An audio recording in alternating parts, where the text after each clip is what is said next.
Bagaimana kalau saya bilang permainan ular tangga sebenarnya bukan sekedar permainan anak-anak, tetapi sebuah pelajaran tentang kehidupan? Teman-teman pasti pernah bermain ular tangga. Permainannya sederhana, kita melempar dadu, melangkah maju sesuai angka yang keluar. Kalau beruntung, kita naik lewat tangga. Kalau kurang beruntung, kita berhenti di ular dan harus turun jauh ke bawah.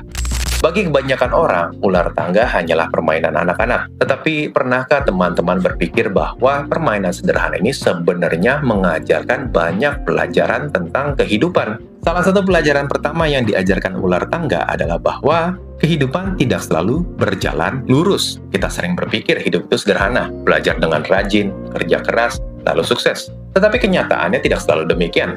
Kadang kita mengalami kemajuan yang tidak terduga, mendapat kesempatan, mendapat pertolongan, atau mengalami sebuah breakthrough.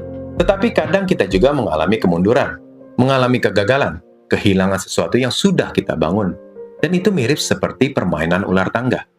Kadang kita berhenti di tangga dan melompat jauh ke depan, tetapi kadang kita berhenti di ular dan harus turun kembali ke bawah atau ke belakang.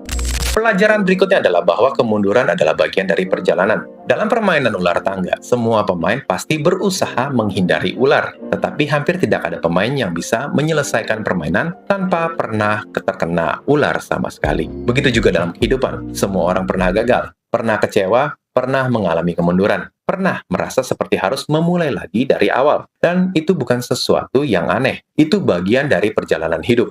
Tetapi mungkin pelajaran yang paling menarik adalah ini. Tujuan permainan ular tangga bukan untuk menghindari semua ular. Tujuannya adalah mencapai kotak terakhir. Artinya, kita masih bisa memenangkan permainan meskipun beberapa kali terkena ular. Dan menurut saya, ini juga berlaku dalam kehidupan. Kegagalan dan kemunduran memang menyakitkan.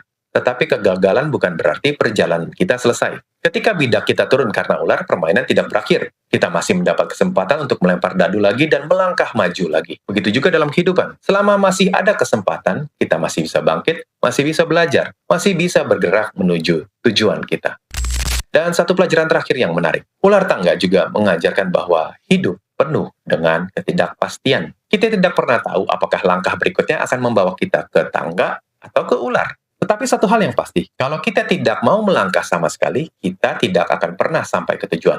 Memang ada resiko untuk jatuh, tetapi ada juga kemungkinan untuk maju. Dan selama kita terus melangkah, kita masih bergerak menuju tujuan kita. Ini yang saya pelajari dari permainan ular tangga. Semoga bermanfaat dan menambah wawasan teman-teman. Coba teman-teman kasih tahu board game favorit teman-teman di kolom komentar. Dan share juga apa yang teman-teman suka dari permainan itu.